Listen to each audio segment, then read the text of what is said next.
Hello everyone. इस video में हम बात करेंगे टाइप्स ऑफ केमिकल रिएक्शंस की। और जो इससे पहले का वीडियो है वो आपको मिल जाएगा डिस्क्रिप्शन में, आप जाके चेक कर सकते हैं। तो स्टार्ट करते हैं। हमने क्लास 9th में पढ़ा था कि किसी भी केमिकल रिएक्शन में जो एटम्स हैं एक एलिमेंट के, वो चेंज नहीं होते किसी दूसरे एलिमेंट में। ऐसा नहीं है किसी एक एलिमेंट के जो एटम्स हैं वो चेंज हो जाते हैं दूसरे में। जैसे ऑक्सीजन है, वो ऐसा नहीं है कि वो फ्लोरीन बन जाएगा, ऐसा किसी रिएक्शन में नहीं होता। nor do atoms disappear from the mixture or appear from elsewhere। ऐसा नहीं है कि एटम जो है कहीं से कहीं और चला जाएगा, यानी एक मिक्सचर से दूसरे मिक्सचर में अपने आप चला जाएगा। ऐसा भी नहीं होता कि वो एक जगह से गायब होकर दूसरी जगह पे चला जाता है। एक्चुअल में क्या होता है, chemical reaction involve the breaking और मेकिंग ऑफ बॉन्ड्स। यहाँ पे सिर्फ बॉन्ड्स या तो ब्रेक होते हैं या बनते हैं between atoms to produce new substance. यानी अगर दो एटम्स हैं, मान लेते हैं एक क्लोरीन है और एक सोडियम है, तो इनके बीच में जो है वो बॉन्ड बनेगा या फिर इन दोनों के बीच में से बॉन्ड टूट जाएगा। किसी एक केमिकल रिएक्शन में सिर्फ यही होता है जिससे हमें कौन मिलता है, नए सब्सटेंस मिलते हैं। तो कितने टाइप्स की केमिकल रिएक्शन होती हैं हमारे पास? फर्स्ट टाइप है कॉम्बिनेशन रिएक्शन। तो इस वर्ड का मीनिंग समझ लेते हैं। What is the meaning of combination? आपने ये वर्ड्स पढ़े होंगे सिंपली, जैसे कंबाइन है, कम्युनिटी है, कंपोज, कंपाउंड्स, कंप्लीट और कंपनी। इनसे इनमें एक कॉमन चीज़ है जो आपको दिखाई देगी, ये COM। सभी में जो है COM सभी में कॉमन है और इसका मतलब होता है टुगेदर। तो टुगेदर यानी इकट्ठे। अगर कोई चीज़ इकट्ठी हो जाए तो उसको हम बोलेंगे कॉम्बिनेशन रिएक्शन। तो इस रिएक्शन में आपको पता ही लग गया होगा क्या होगा। होगा क्या, जब दो चीज़ें जो है मिलके एक चीज़ बनाती हैं उस रिएक्शन को हम बोल देते हैं कॉम्बिनेशन। तो a reaction in which a single product is formed from two और मोर रिएक्टेंट्स। रिएक्टेंट्स हमने पिछली वीडियो में देखा था क्या होता है, नोन एज कॉम्बिनेशन रिएक्शन। तो कैल्शियम ऑक्साइड यहाँ पे एक एग्जांपल दिया हुआ है। कैल्शियम ऑक्साइड को बोलते हैं क्विक लाइम। क्विक लाइम को अगर हम वाटर में ऐड करेंगे तो वो कन्वर्ट हो जाता है स्लेक्ट लाइम में, यानी कैल्शियम हाइड्रोक्साइड में, और इसमें हीट भी निकलती है। तो कैल्शियम ऑक्साइड जब रिएक्ट करता है वाटर के साथ तो वो स्लेक्ड लाइम प्रोड्यूस करता है, releasing A large amount of heat. तो यानी कि ये एक प्रोडक्ट रिएक्टेंट, ये एक रिएक्टेंट, जब ये दोनों ऐड हुए तो हमारे पास एक प्रोडक्ट हमें मिल गया और उसके साथ हमें क्या मिली, हीट। तो इस रिएक्शन को हमने बोला कॉम्बिनेशन। तो इन्होंने क्या किया, कंबाइन किया, इन्होंने अपनी कंपनी बना ली और उस कंपनी का नाम क्या लिखा, स्लेक्ड लाइम। और उस कंपनी में क्या भी थी, हीट भी थी। तो प्रोडक्ट ये है हमारा और ये दोनों हैं रिएक्टेंट्स। तो नेक्स्ट क्या है, a solution of slaked lime produced in the reaction this. और ये जो सोल्यूशन हमने लिया है स्लेक्ड लाइम का, उसको यूज किया जाता है वाइट वॉशिंग में, जो वॉल्स की वॉशिंग है उसमें। Calcium hydroxide react with carbon dioxide. जो क्या होता है, जो कैल्शियम हाइड्रोक्साइड है, ये जो सब्सटेंस हमें मिला था यानी स्लेक्ड लाइम जो है, वो एयर में प्रेजेंट कार्बन डाइऑक्साइड के साथ रिएक्ट करता है और उससे रिएक्ट करने के बाद बनाता है कैल्शियम कार्बोनेट। और ये कैल्शियम कार्बोनेट कैसा होता है भाई, बिल्कुल वाइट कलर का होता है, जिससे हमारी जो वॉल्स हैं वो शाइनी दिखाई देती हैं, शाइनी वाइट कलर की। और उसके साथ ये क्या बनाता है, H2O भी साथ में ही बनाता है। तो इसलिए जो शाइनी फिनिश है वॉल्स की, वो देने के लिए किसका यूज़ किया जाता है, कैल्शियम हाइड्रोक्साइड यानी सी। वैसे तो कैल्शियम ऑक्साइड का यूज़ किया जाता है, उसको हम किस में मिलाते हैं, वाटर में मिलाते हैं, जिससे हमें मिलता है ये। फिर ये कार्बन डाइऑक्साइड के साथ रिएक्ट करता है, फिर बनाता है कैल्शियम कार्बोनेट, और कैल्शियम कार्बोनेट के साथ वाटर बनाता है। तो ये पूरी प्रोसेस होती है और इस प्रोसेस को होने में कितने दिन लगते हैं भाई, 2 दिन। 2 दिन के बाद जो आपकी वॉल है वो एकदम शाइनी दिखाई देती है। तो क्या क्या एग्जाम्पल हैं कॉम्बिनेशन रिएक्शन के? यानी कॉम्बिनेशन रिएक्शन का मतलब ए और बी, दो रिएक्टेंट जो मिलके हैं एक प्रोडक्ट बनाएंगे ए बी, ये है हमारी कॉम्बिनेशन रिएक्शन। अब इसमें एग्जांपल दिया हुआ है बर्निंग ऑफ कोल। किसी भी चीज़ की बर्निंग है, उसमें आप क्या करते हो, वो सब्सटेंस लेते हैं और उसमें ऑक्सीजन ऐड कर देते हैं, क्योंकि बर्निंग किसकी हेल्प से होती है, ऑक्सीजन की हेल्प से। यहाँ पे क्या बना, कार्बन डाइऑक्साइड। कोल आपको पता है, coal is just a carbon, है ना। तो कार्बन का ही रूप है वो। तो कार्बन को हमने बर्न किया तो कार्बन डाइऑक्साइड गैस निकल गई। फॉर्मेशन ऑफ वाटर, वाटर की फॉर्मेशन, हाइड्रोजन और ऑक्सीजन मिलके क्या बनाते हैं, वाटर बनाते हैं। तो ऐसी सिंपल सिंपल रिएक्शन है कॉम्बिनेशन। तो सिंपल लैंग्वेज में हमने क्या बोला, व्हेन टू और मोर सब्सटेंसेस या एलिमेंट या कंपाउंड कंबाइन करके एक सिंगल प्रोडक्ट बनाते हैं, उसको हम क्या बोलते हैं, कॉम्बिनेशन रिएक्शन, सिंगल प्रोडक्ट बनाते हैं, है ना। We also observe that a large amount of heat is evolve. हमने पीछे ये जो रिएक्शन देखी थी जिसमें लार्ज अमाउंट ऑफ हीट निकलती है, यानी कि कॉम्बिनेशन रिएक्शन में क्या होता है, हीट भी साथ में निकलती है। तो वो केमिकल रिएक्शन जिनमें साथ में हीट निकलती है उनको बोलते हैं एक्सोथर्मिक। अब यहाँ पे एक वर्ड आया है एक्सो। एक्सो का मतलब होता है एग्जिट, बाहर निकल जाना। तो जब हीट बाहर निकलती है इस रिएक्शन से, अगर हीट बाहर निकलती है, एग्जिट करती है, तो उसको हम बोलेंगे एक्सोथर्मिक रिएक्शन। तो क्या हुआ, reaction in which heat is released along with the formation of product. तो प्रोडक्ट के साथ साथ अगर हीट भी निकलेगी तो उस रिएक्शन को हम बोलेंगे एक्सोथर्मिक रिएक्शन। अब एक्सो तो पता लग गया आपको, एग्जिट होता है थर्म, थर्म का मतलब होता है हीट, गर्मी। जैसे थर्म वर्ड आपने देखा है थर्मोमीटर में, जो थर्मोमीटर है वहाँ पे भी कौन सा वर्ड यूज होता है, थर्म। तो थर्म का मतलब हीट, एक्सो एग्जिट और थर्म हीट। तो हीट अगर एग्जिट होती है तो उस रिएक्शन को एक्सोथर्मिक रिएक्शन हम बोलेंगे। अदर एग्जांपल्स क्या है एक्सोथर्मिक रिएक्शन के, ये दिया हुआ है। बर्निंग ऑफ नेचुरल गैस, ये है मीथेन CH4, इसको मीथेन बोलते हैं, नेचुरल गैस है। और जैसे ही हम ऑक्सीजन कंबाइन करेंगे तो क्या बनेगा, कार्बन डाइऑक्साइड बनेगी और वाटर बनेगा। और साथ में क्या निकलेगा, अगर कोई चीज़ बर्न की है तो साथ में क्या निकलेगा, हीट ज़रूर निकलेगी। तो यहाँ पे आप हीट ज़रूर लिखें, क्योंकि हम एग्जांपल्स किसके कर रहे हैं अभी, एक्सोथर्मिक रिएक्शन के। तो यहाँ पे हीट लिखना बहुत ज़्यादा ज़रूरी है। Do you know that respiration is exothermic reaction. तो रेस्पिरेशन यानी जो सांस लेना है वो भी क्या है, एक एक्सोथर्मिक रिएक्शन है। यानी सांस जब हम लेते हैं तो भी हीट निकलती है, और वो किस फॉर्म में होती है, एनर्जी की फॉर्म में, जिससे हमें एनर्जी मिलती है।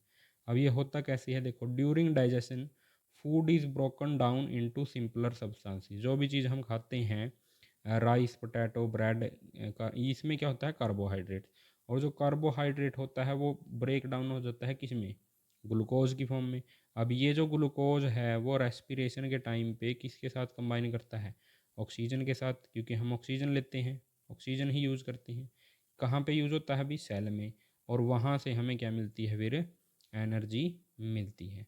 This special name of reaction is respiration. तो ये है रेस्पिरेशन की रिएक्शन, यानी C6H12O6, ये है ग्लूकोज का फार्मूला, और उससे क्या मिला हमें, ऑक्सीजन।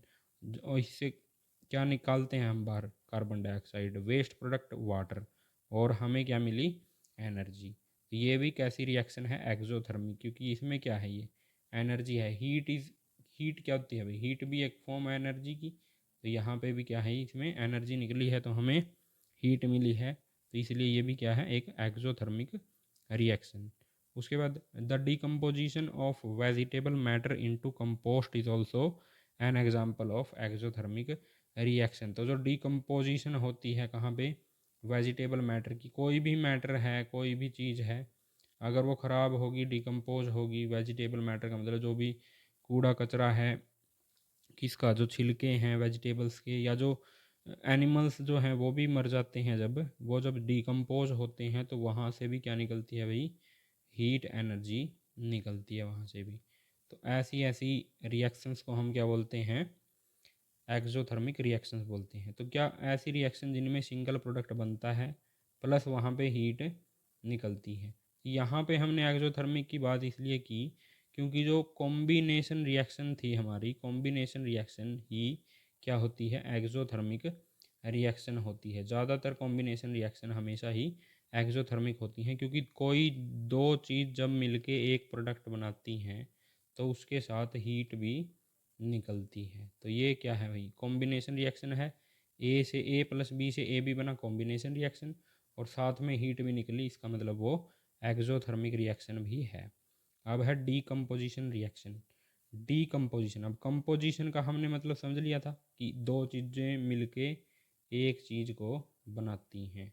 डी उसके आगे लगा दिया, इसका मतलब इसका उल्टा हो जाएगा। कंबाइन का उल्टा कम्युनिटी का उल्टा कंपोज, कंपाउंड्स, कंप्लीट या कंपनी का उल्टा क्या होगा, कंबाइन करने का उल्टा क्या होगा भाई, तोड़ देना। तो दो जब कोई चीज़ टूट जाती है, यानी कि a single reactant breaks down to give simpler product. जब एक सिंगल रिएक्टेंट, अकेला रिएक्टेंट, रिएक्टेंट एक ही है हमारे पास और प्रोडक्ट उसके बहुत सारे बन जाएंगे, तो उसको हम बोलेंगे डीकम्पोजिशन रिएक्शन। जैसे ये एग्जांपल दिया हुआ है इसने किसका, फेरस सल्फेट का। ये फेरस सल्फेट है। अब ये फेरस सल्फेट जो है हीट करने पे, जब हम इसको बहुत ज़्यादा हीट करेंगे तो ये ब्रेक हो जाता है किसमें, फेरिक ऑक्साइड में, plus SO2 gas plus SO3 gas.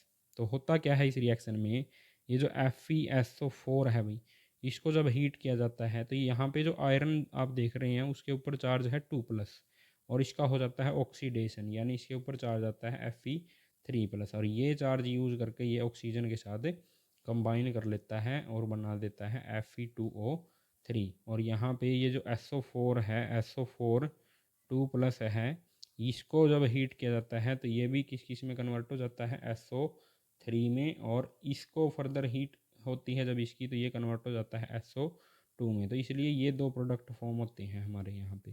तो FeSO4 सिंपली ब्रेक हो जाता है फेरिक ऑक्साइड में, प्लस SO2 में, प्लस SO3 में। तो इसको बोला जाता है फेरस और इसको बोला जाता है फेरिक। ये आपने क्लास 9th में भी किया था, क्योंकि यहाँ पे जो आयरन है उसके ऊपर चार्ज है 2+, Fe2+, और यहाँ पे जो आयरन है इसके ऊपर चार्ज है Fe3+। तो ये जो 3+ वाला चार्ज होता है जब वो कंपाउंड बनाता है तो उसको हम बोलते हैं फेरिक, और जब 2+ चार्ज वाला कंपाउंड बनाता है उसको हम बोलते हैं फेरस।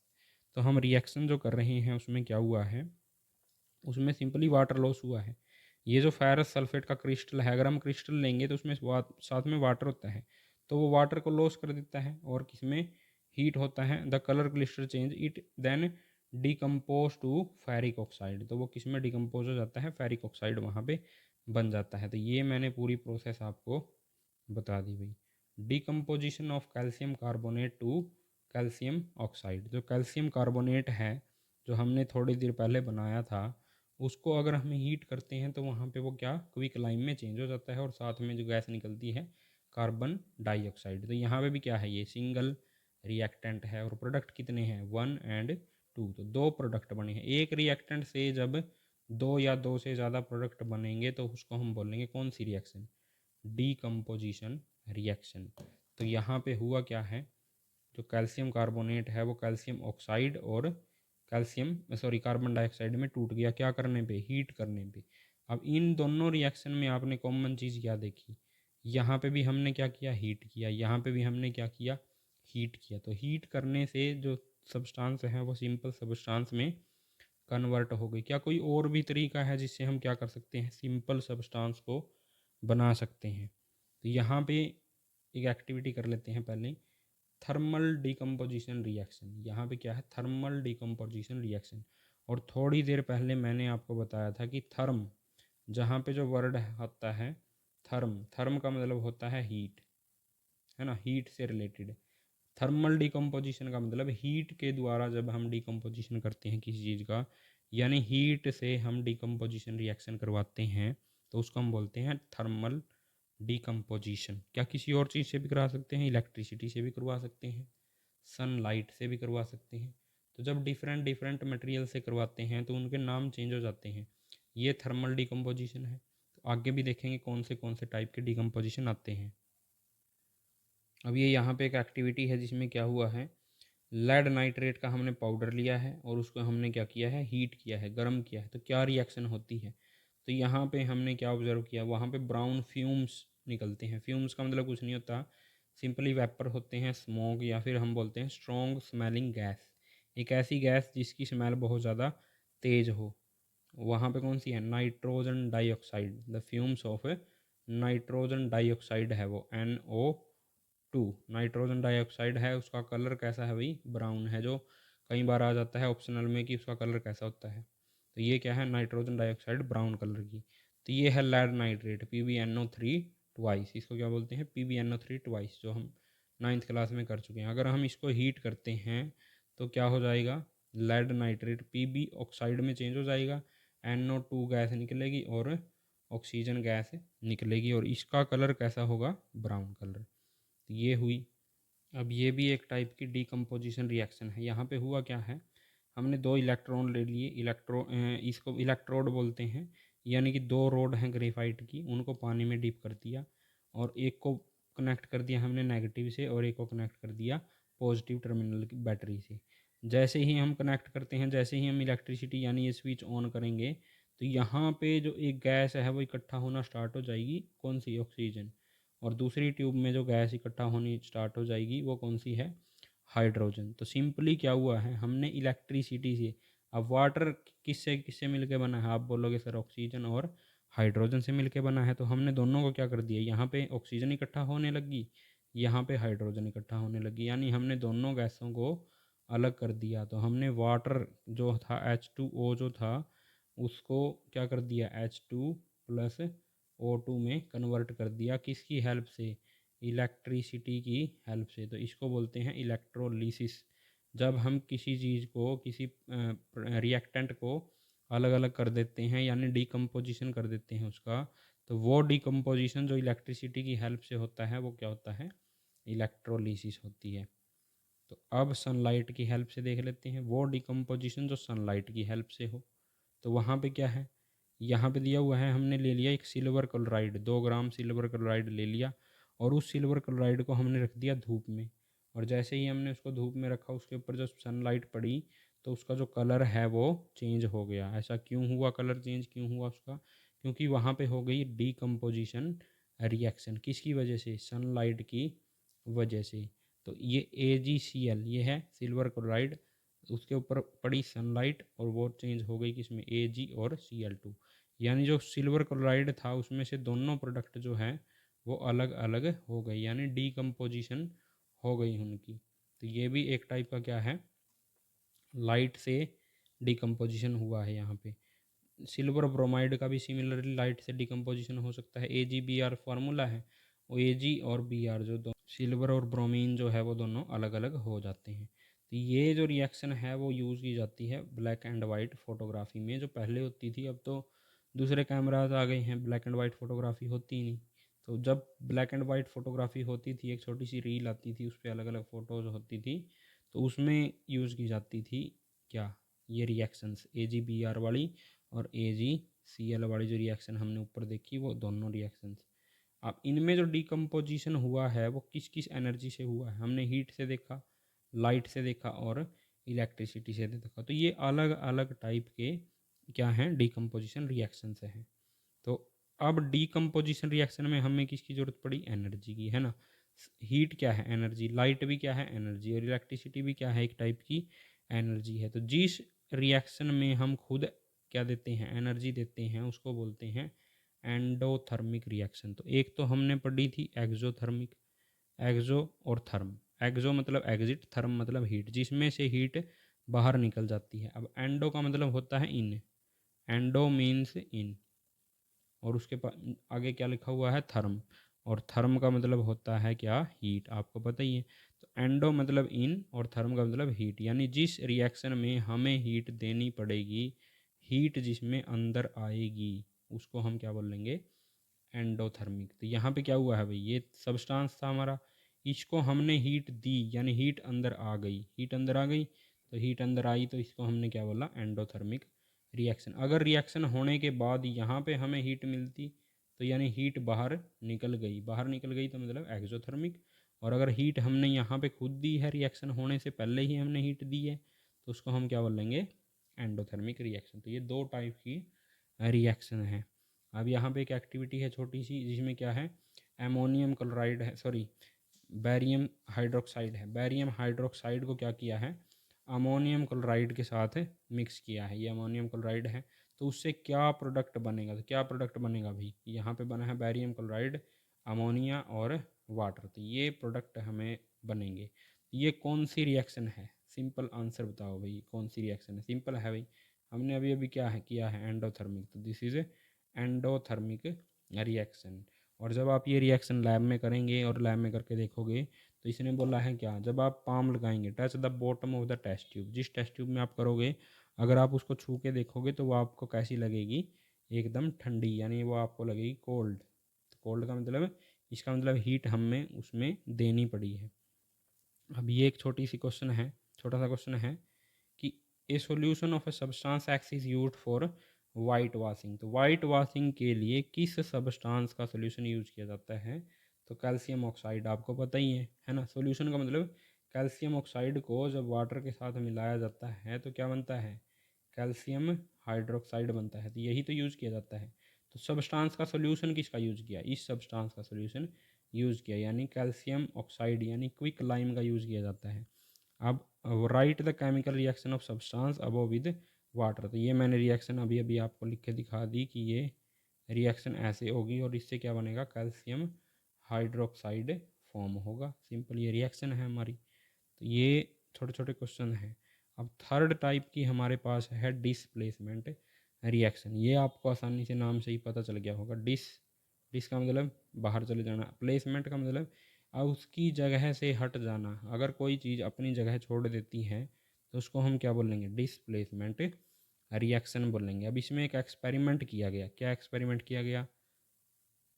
एक टेस्ट ट्यूब लेके टेस्ट ट्यूब में ले लिया कॉपर सल्फेट का सॉल्यूशन और उसमें जो है कुछ आयरन की नेल्स को डाल दिया गया। अब क्या होगा? इसका कलर चेंज हो जाएगा धीरे धीरे। अब ये क्या गया भाई, इसको हम बाद में डिस्कस करेंगे। क्या सलमान खान कहाँ से आया हमारी रिएक्शन के बीच में। अब ये जो कॉपर सल्फेट का सॉल्यूशन था, जब हमने इसमें नेल्स को डाला तो इसका कलर चेंज हो जाता है, यानी मिक्सचर जो है वो कलर चेंज कर देता है और आयरन नेल का कलर ऐसा हो जाता है। पहले आयरन नेल ऐसी थी और सॉल्यूशन में रिएक्शन करने के बाद आयरन नेल ऐसी हो जाती है। तो ऐसा क्यों हो जाता है वो समझते हैं रिएक्शन से। वो सलमान खान को हम बाद में डिस्कस करेंगे। तो आयरन नेल का कलर हो जाता है भाई ब्राउनिश। ब्राउनिश कलर क्यों हो गया? और जो ब्लू कलर का कॉपर सल्फेट सॉल्यूशन था वो फीका हो जाता है। ऐसा क्यों है? क्योंकि जो आयरन है और ये जो कॉपर सल्फेट सॉल्यूशन है वो एक दूसरे के साथ क्या करेंगे? रिएक्शन करेंगे। और जब रिएक्शन इन्होंने की तो ये जो आयरन है इसने कॉपर को बोला भी यहाँ से हट जा, मैं बैठूंगा यहाँ पे। तो यहाँ पे बैठ गया आयरन। जब आयरन यहाँ पे बैठ गया यानी इसका सोल्यूशन बन गया। किसका सोल्यूशन? Iron sulphate. ये है आयरन सल्फेट का सोल्यूशन। तो ये जो कॉपर है वो अलग निकल गया है। अब ये जो कॉपर अलग निकल गया, अब बोला मैं कहाँ पे बैठूँ? तो इसको बोला गया कि आप कहाँ पे बैठे? आयरन की नेल के ऊपर बैठ जा भाई तू। ये जो कील हमने डुबोई थी सॉल्यूशन में उसके ऊपर कौन बैठ गया? कॉपर। और ये जो सॉल्यूशन है इसके अंदर कौन आ गया? FeSO4 यानी फेरस सल्फेट। और यहाँ पे कॉपर, यानी दोनों ने अपनी सीट एक्सचेंज कर ली। अब यहाँ पे आयरन ने हटा दिया किसको? कॉपर को। तो क्या कर दिया? डिस्प्लेस कर दिया किसको? कॉपर को। तो यहाँ पे iron has displaced removed another element. यानी जब एक एलिमेंट दूसरे एलिमेंट को डिस्प्लेस कर देता है तो उसको हम क्या बोलते हैं? Displacement reaction. अब आते हैं हम हमारे किस पे? सलमान खान पे। अब आपको शायद कुछ लोगों को समझ में आ गया होगा कि ये क्यों है यहाँ पे। तो ये है भाई और ये हैं जनाब। तो ये दोनों थे साथ में, है ना। कुछ को पता होगा हिस्ट्री क्या है। अब आते हैं ये। अब हम यहाँ पे रिएक्शन करवाते हैं इनकी। तो जैसे ही रिएक्शन होती है तो यहाँ पे ये प्रोडक्ट फॉर्म हो जाता है। यानी कि ये जो है ये जो शख्स हैं वो इसको क्या कर देते हैं? डिस्प्लेस कर देते हैं और ये अलग निकल जाता है। तो यहाँ पे ये रिएक्शन हुई, डिस्प्लेसमेंट रिएक्शन है ये। तो ऐसे समझना पड़ता है। इसने इसको क्या कर दिया? डिस्प्लेस। तो यहाँ पे हो गई डिस्प्लेसमेंट रिएक्शन। तो ये सिंपली समझाने के लिए था। अगर कोई इनका इनका इनका या फिर इनका फ़ैन है तो दिल पे ना लेना बात को, है ना। आगे चलते हैं। डिस्प्लेसमेंट रिएक्शन होती कैसे है?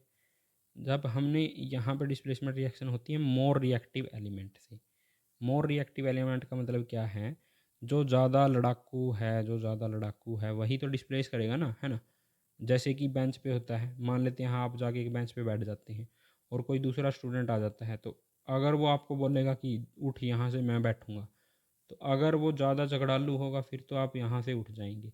अगर वो आपसे कमज़ोर है फिर आप नहीं उठेंगे, है ना, अपनी सीट पे बैठे रहेंगे। आप उसको बोलेंगे भाग यहाँ से, अदरवाइज़ पिटाई होगी। तो ऐसा ही होता है। तो ये जो जिंक है ये कॉपर से ज़्यादा लड़ाकू है। तो ये इस कॉपर को यहाँ से उठा देगा। तो क्या बन जाएगा? Zinc sulphate and copper. Similarly ये जो लेड है ये भी किससे ज़्यादा झगड़ालू है? कॉपर से। तो ये इस कॉपर को उठा देगा। अब आप बोलोगे सर कॉपर को हर कोई उठा देता है, क्योंकि कॉपर जो है वो बहुत नीचे है। अब अगर एक सीरीज आप याद करोगे कि कौन कितना ज़्यादा झगड़ालू है। तो सबसे ज़्यादा रिएक्टिव जो एलिमेंट है हमारे पास वो है पोटासियम, उसके बाद sodium, calcium, magnesium, aluminium, zinc, iron, उसके बाद लेड, हाइड्रोजन, कॉपर, Hg यानी मरकरी, और सिल्वर और गोल्ड। यानी सबसे कम रिएक्टिव है गोल्ड। इसके नीचे भी आता है प्लैटिनम, उससे भी कम रिएक्टिव। तो आप देखें अगर ये जो है कहीं पे रिएक्शन करेगा तो ये सभी को भगा देगा वहाँ से, ये भी भगा देगा वहाँ से। कॉपर को तो सभी भगा देंगे क्योंकि कॉपर बहुत नीचे है, कॉपर बहुत ज़्यादा कमज़ोर है। तो जो ज़्यादा जितना नीचे है उसको लात मार के भगा दिया जाएगा, है ना। इस सीरीज में जो भी नीचे है उसको लात मार के भगा देगा और जो ऊपर है वो वहाँ पे बैठ जाएगा। अब आयरन देखो आप कहाँ पे है, इसमें आयरन ये रहा, कॉपर कहाँ पे है, नीचे है। तो आयरन ने कॉपर को लात मार देगा, बिल्कुल आयरन ने कॉपर को लात मारी और खुद बैठ गया वहाँ पे। अब जिंक देखो कहाँ पे, ये जिंक है यहाँ पे। अब कॉपर कहाँ पे, ये नीचे कॉपर है। अब जिंक कॉपर को क्या कर सकता है, लात मार सकता है। तो जिंक ने कॉपर को लात मारी और अपनी उसकी जगह पे खुद बैठ गया।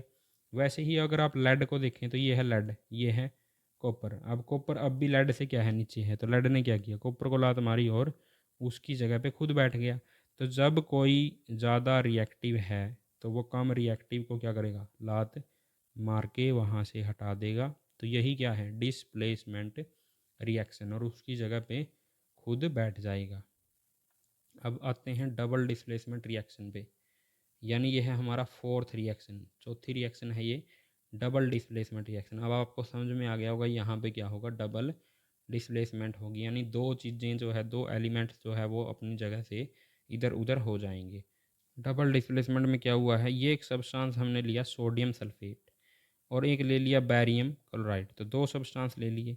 अब जब यहाँ पे आते हैं प्रोडक्ट की साइड, तो यहाँ पे बन गया बैरियम सल्फेट और सोडियम क्लोराइड, यानी ये क्लोरीन जो है वो इसके साथ लग गया और ये जो सल्फेट है वो इसके साथ लग गया।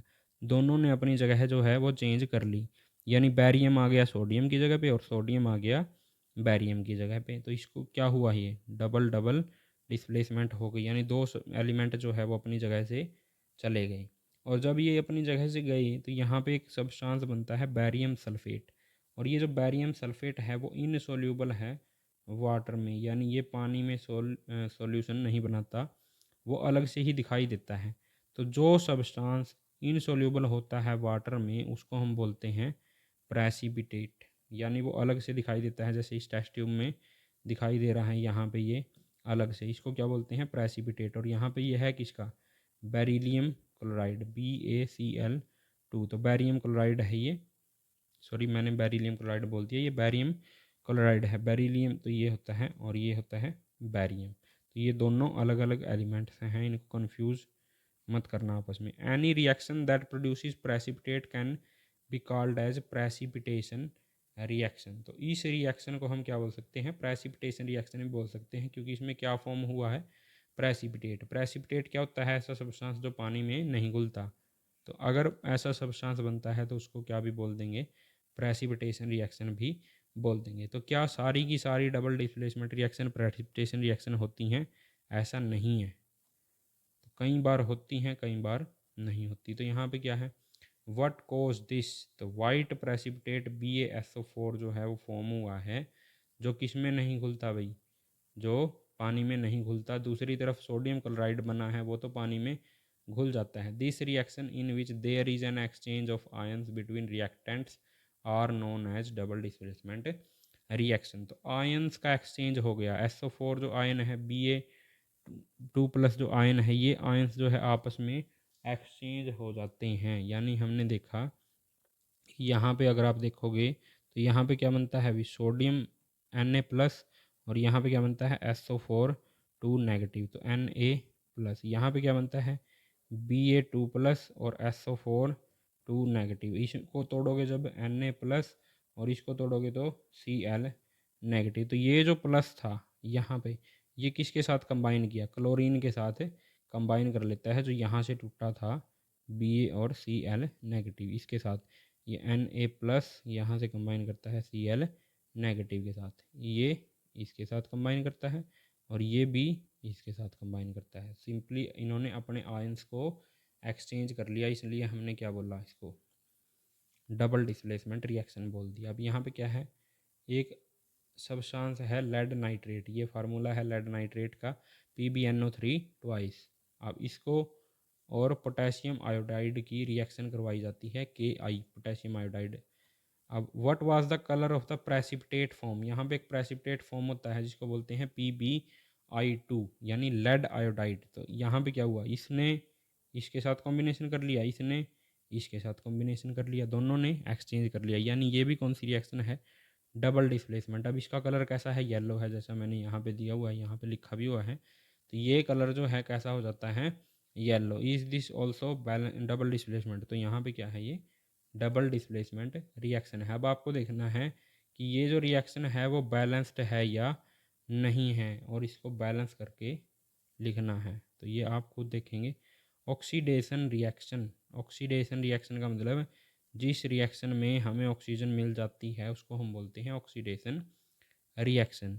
तो यहाँ पे क्या है, surface of copper powders become coated with black copper oxide, यानी कॉपर ऑक्साइड का जो कलर कैसा होता है, ब्लैक होता है। लेकिन अगर आप बोलोगे सर कॉपर जो होती है, कॉपर जो होती है, तांबा जो होता है, उस पर हमने ग्रीन कलर देखा है, तो वो होता है कॉपर कार्बोनेट का, कॉपर कार्बोनेट होता है वो, कॉपर ऑक्साइड नहीं होता, कॉपर ऑक्साइड ब्लैक होता है।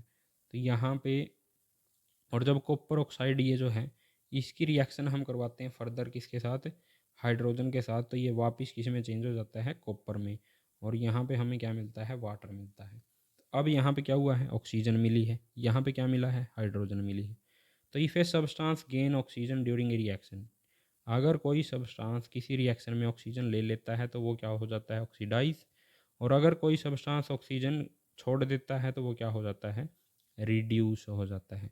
तो इसने कॉपर ने यहाँ पे ऑक्सीजन खो दी, तो यहाँ पे ये क्या हुआ, कॉपर रिड्यूस हो गया। कौन रिड्यूस हुआ, कॉपर ऑक्साइड। और ये जो कॉपर है इसने ऑक्सीजन ले ली, तो यहाँ पे क्या हो गया, ऑक्सीडेशन, किसका ऑक्सीडेशन, कॉपर का ऑक्सीडेशन। रिडक्शन किसका, कॉपर ऑक्साइड का, क्योंकि इसने ऑक्सीजन छोड़ दी। अब यहाँ पे एक और रिएक्शन है जो ये सेकंड वाली है, one reactant oxidise gets oxidised while other reactant reduce during a reaction. तो ये ऐसी रिएक्शन जिसमें ऑक्सीडेशन भी हुआ है और रिडक्शन भी हुआ है, और सिंपल बात है जिसमें ऑक्सीडेशन और हुआ है तो रिडक्शन भी वहाँ पे सिंपली हुआ ही है। तो ऐसी रिएक्शन जिसमें दोनों चीज़ें हुई हैं, यानी ऑक्सीडेशन भी और रिडक्शन भी, उस रिएक्शन को हम क्या बोलते हैं, रेडॉक्स रिएक्शन। जैसे ये ऊपर वाली जो रिएक्शन थी हमारी, यहाँ पे कॉपर ऑक्साइड था, उसने रिएक्शन की हाइड्रोजन के साथ और क्या बनाया, कॉपर प्लस वाटर। अब ये जो कॉपर ऑक्साइड है इसका तो हो गया रिडक्शन, क्योंकि इसने क्या छोड़ दिया, ऑक्सीजन इसके पास से चली गई। और ये जो हाइड्रोजन था इसका हो गया क्या, ऑक्सीडेशन, क्योंकि इसको क्या मिल गई, ऑक्सीजन। अब ऑक्सीडेशन और रिडक्शन के और एग्जांपल क्या हैं, जैसे ये जिंक ऑक्साइड है, जब ये कार्बन के साथ रिएक्शन करता है तो ये जिंक और कार्बन मोनोऑक्साइड बनाता है। तो ये क्या है, जिंक ऑक्साइड, इसकी ऑक्सीजन चली गई, यानी जिंक ऑक्साइड का रिडक्शन हो गया, और कार्बन का क्या हो गया, ऑक्सीडेशन। ये क्या है, मैग्नीज ऑक्साइड है, यहाँ पे क्या हुआ, यहाँ पे भी रिडक्शन हुआ है ना, इसका क्या हो गया यहाँ पे, रिडक्शन, क्योंकि इसके पास से ऑक्सीजन चली गई। और किसका ऑक्सीडेशन हुआ भाई, इसका ऑक्सीडेशन हो गया। देखो यहाँ पे क्या हुआ, ये क्लोरीन में चेंज हो गया, तो इसका क्या हुआ, ऑक्सीडेशन, क्योंकि यहाँ पे हाइड्रोजन जो है इसके पास से हट गया। तो जिसके पास से हाइड्रोजन हट जाता है उसका भी क्या हो जाता है, ऑक्सीडेशन। तो इस HCl का क्या हुआ, ऑक्सीडेशन, और इसका क्या हुआ, रिडक्शन। तो ये हुई रिएक्शंस। तो अब हमारे पास एक और बात आ गई कि if a substance gain oxygen और लूज हाइड्रोजन, तो उसको हम बोलेंगे क्या, ऑक्सीडेशन। और अगर कोई सब्सटेंस लूज कर देता है ऑक्सीजन को और गेन कर लेता है हाइड्रोजन को, उसको हम क्या बोलेंगे, रिडक्शन। सिंपल लैंग्वेज में क्या है, अगर आप हाइड्रोजन ले लेते हैं तो आपका रिडक्शन होएगा, अगर आप ऑक्सीजन छोड़ देते हैं तो भी आपका क्या होएगा, रिडक्शन। अगर आप हाइड्रोजन को छोड़ देते हैं ऑक्सीडेशन होएगा, और ऑक्सीजन को ले लेते हैं तो भी क्या होगा, ऑक्सीडेशन। ये दोनों केस किसके हैं, ऑक्सीडेशन के, और हाइड्रोजन दूसरा जो केस था यहाँ पे वो रिडक्शन के थे। आई होप आपको समझ में आया होगा। अब डेली लाइफ में क्या है, ऑक्सीडेशन और रिडक्शन। तो डेली लाइफ में ऑक्सीडेशन कैसे होता है, ये डेली लाइफ में ये जो फ़ोटोज़ हैं मैं लेके आया हूँ बहुत दूर जाके, ये एक ब्रिज से लेके आया हूँ, ये बहुत पुराने मकान से, और ये एक शिप से। बहुत मेहनत हुई है ये फ़ोटो लेके आने के लिए।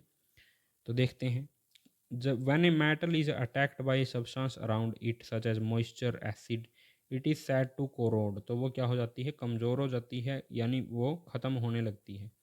And this process is called corrosion. इस प्रोसेस को हम बोलते हैं कोरोजन, यानी किसी मेटल का कमज़ोर हो जाना क्या है, कोरोजन है।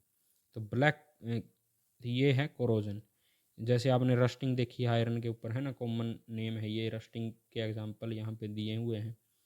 लेकिन जो ब्लैक कोटिंग होती है सिल्वर के ऊपर, जो चांदी होती है, चांदी चांदी के ऊपर आपने देखा होगा कि काली काली परत चढ़ जाती है उसके ऊपर, ब्लैक कलर की। वो ब्लैक कलर की परत किसकी होती है, वो होती है सिल्वर सल्फाइड की। किसकी, सिल्वर सल्फाइड। उसके बाद ग्रीन कोटिंग, ये मैंने आपको अभी भी बताया था, ग्रीन कोटिंग होती है किसके ऊपर, कॉपर के ऊपर। वो किस चीज़ की होती है, कॉपर कार्बोनेट। तो ये ग्रीन कोटिंग कॉपर के ऊपर कॉपर कार्बोनेट, सिल्वर के ऊपर सिल्वर सल्फाइड। तो कॉपर कार्बोनेट, सिल्वर सल्फाइड, ये सिंपल है, बिल्कुल आसानी से याद हो जाएगा। नेक्स्ट क्या है, रेंसिडिटी। रेंसिडिटी क्या होती है अभी, ये ऐसी शक्ल क्यों बनाई हुई है इसने, इसने नाक क्यों बंद की हुई है। तो क्या होता है, जिस भी चीज़ में फैट होता है या ऑयल होता है, जब ऑयल ऑक्सीडाइज होता है यानी ऑक्सीजन के साथ रिएक्शन करता है, तो वो रेंसिड हो जाता है, यानी ख़राब हो जाता है। उसकी स्मेल और टेस्ट जो है वो चेंज हो जाते हैं। इसको बोलते हैं रेंसिडिटी। आपने देखा होगा, अगर आप कोई चिप्स का पैकेट खोल के रख देते हैं और उसको एक दिन के बाद दोबारा देखेंगे, तो उसके अंदर जो चिप्स हैं वो वैसे टेस्ट नहीं करते और ना वो ज़्यादा क्रिस्पी रहते। तो वो किसकी वजह से, ऑक्सीडेशन की वजह से। इसलिए जो है, इस चीज़ को प्रिवेंट करने के लिए एंटीऑक्सीडेंट का यूज़ किया जाता है। या फिर हम खाने को किस में, एयर टाइट कंटेनर में रखते हैं। जैसे अचार को हम तेल में डुबो के रख देते हैं, जैसे रसगुल्ले होते हैं वो किस में होते हैं, चाशनी में होते हैं। ऐसा क्यों है, ताकि वो ख़राब ना हो ऑक्सीजन के साथ रिएक्शन करके। दूसरी बात, नाइट्रोजन होती है। जो चिप्स के पैकेट हैं आपके, उन चिप्स के पैकेट में कौन सी गैस होती है, तो आप क्या बोलोगे, नाइट्रोजन गैस। क्यों होती है nitrogen gas, to prevent the chips from getting oxidise. तो जो चिप्स हैं वो ऑक्सीडाइज ना हो। क्यों ऑक्सीडाइज ना हो, क्योंकि उनके अंदर क्या हो भी, फैट और ऑयल्स हैं उनके अंदर, और फैट और ऑयल क्या कर देते हैं, वो रेंसिड हो जाते हैं, ख़राब हो जाते हैं जब वो ऑक्सीजन के कांटेक्ट में आते हैं। तो ये था हमारा चैप्टर यहाँ तक, और क्वेश्चंस हम करेंगे नेक्स्ट वीडियो में। So thank you.